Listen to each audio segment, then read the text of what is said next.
नमस्कार। सभी लोगों का स्वागत करते हैं आपके अपने YouTube चैनल राजेंद्र क्लासेज में। अब दोस्तों, आप जगह जगह पर एक ही न्यूज़ देख रहे होंगे कि चाइना में एक और वायरस आ चुका है और काफ़ी हद तक लोगों को लपेटे में ले चुका है। दोस्तों, आप सभी को पता होगा कि आज से 3-4 साल पहले हमारे देश में कोरोना आया था और कोरोना इतना खतरनाक था कि लोगों को लपेटे में लेता जा रहा था। काफ़ी तेल का मचा रखा था। कोरोना से हर जगह नुकसान हुआ, ढेरों सारे लोगों की मौत भी हुई, काफ़ी हर एक चीज़ में नुकसान भी हुआ। स्कूल कॉलेज बंद भी हुए, ठीक है। और चारों तरफ लॉकडाउन लग चुका है और सबके सब लोग घरों में कैद हो चुके थे। अब दोबारा आप एक चाइना के अंदर एक और वायरस आ चुका है, उसका नाम है HMPV। ये वायरस सबसे खतरनाक है। वैसे अगर बात किया जाए तो चाइना में 3 वायरस मिलकर एक तहलका मचा रहे हैं। एक तो है HMPV, एक है आप इन्फ्लुएंजा ए और तीसरा है आपका माइकोप्लाज्मा निमोनिया। ये 3 वायरस मिलके चाइना के अंदर तहलका मचा रहे हैं, लोगों को बीमार कर रहे हैं। अब सबसे ज़्यादा खतरनाक जो है HMPV वायरस है। ये वायरस अगर जिस भी आदमी के अगर HMPV हो गया, वो तुरंत बीमार पड़ जाता है। चाइना में ऐसा ही हो रहा है कि अस्पतालों में जगह नहीं है लोगों के लिए, शमशान घाटों में भी जगह नहीं है। इतनी दुर्दशा हो चुकी है चाइना के अंदर, लेकिन चाइना इस बात को पब्लिक नहीं कर रहा, किसी को नहीं बता रहा। यहाँ तक मीडिया वालों को भी ये चीज़ पता नहीं चल पा रही है कि आखिरकार चाइना में हो क्या रहा है। अब धीरे धीरे न्यूज़ आने लगी है कि चाइना के अंदर ये वायरस एंट्री कर चुका है और काफ़ी ज़्यादा लोगों को लपेटे में ले चुका है। अब संभावना ये है कि ये धीरे धीरे फैलता जा रहा है। अब आप सभी को पता है कि कोरोना भी चाइना से स्टार्ट हुआ था और धीरे धीरे सब जगह फैल गया था और अपने भारत में भी आया था और हमारे भारत में भी काफ़ी ज़्यादा दुर्दशा हो गई थी। काफ़ी लोगों को कोरोना हुआ था और काफ़ी लोगों की जान भी गई थी। वैसे ही अब फिर से चाइना में HMPV वायरस आ चुका है और चाइना की स्थिति खराब है अभी, और वो धीरे धीरे ये वायरस हमारे भारत में भी एंट्री कर सकता है।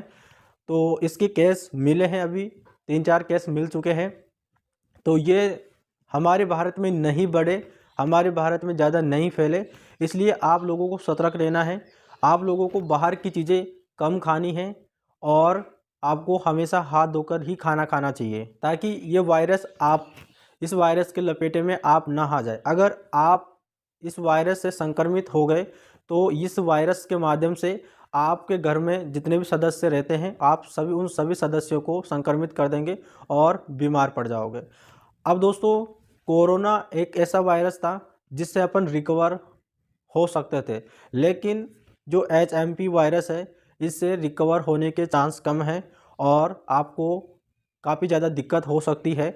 तो इस वायरस से बचने के लिए आपको बाहर की चीज़ें नहीं खाना है, सतर्क रहना है, सावधान रहना है।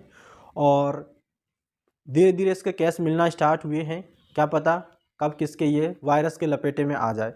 तो इसलिए आप सभी लोगों को गुजारिश है, भगवान से प्रार्थना है कि हमारे भारत में नहीं फैले हैं। वैसे अगर आ भी गया तो हमारे भारत के डॉक्टर इसकी दवाई भी निकाल लेंगे और मजबूती से सामना कर भी लेंगे।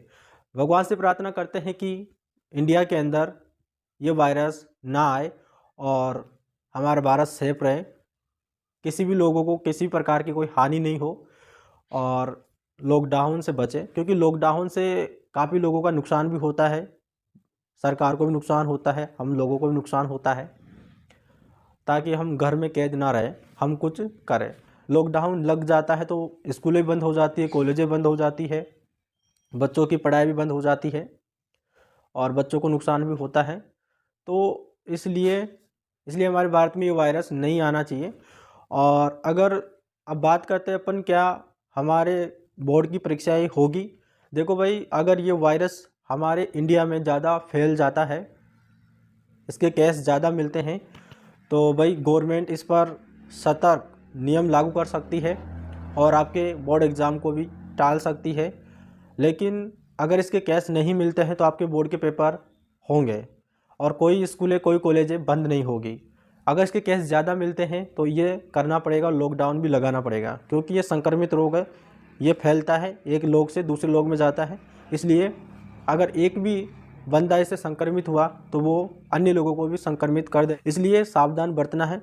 धीरे धीरे फैलता है और फिर जब ये अतिवार हो गया, ज़्यादा फैल जाता है तो संभलने में नहीं आता है, इसलिए पहले संभल जाना बेहतरीन रहेगा। इसलिए हम चाहते हैं, भगवान से प्रार्थना करते हैं कि हमारे भारत में ये वायरस ना फैले। आपको भी सतर्क रहना है, आपको भी सावधान रहना है और बाहर की चीज़ें नहीं खाना है। आप तो अपने बोर्ड के पेपर पर ध्यान दीजिएगा, पढ़ाई करते रहना है, किसी की बातों में आपको नहीं आना है। गवर्नमेंट पहले से एक्टिव हो चुकी है, ठीक है, और आपकी सारी जो है व्यवस्था कर रखी है, आपको कोई दिक्कत नहीं है। आपको तो सिर्फ पढ़ाई करते रहना है और बोर्ड का पेपर आपका लग जाएगा। चलिएगा दोस्तों, अपन मिलते हैं नेक्स्ट वीडियो में, तब तक के लिए धन्यवाद।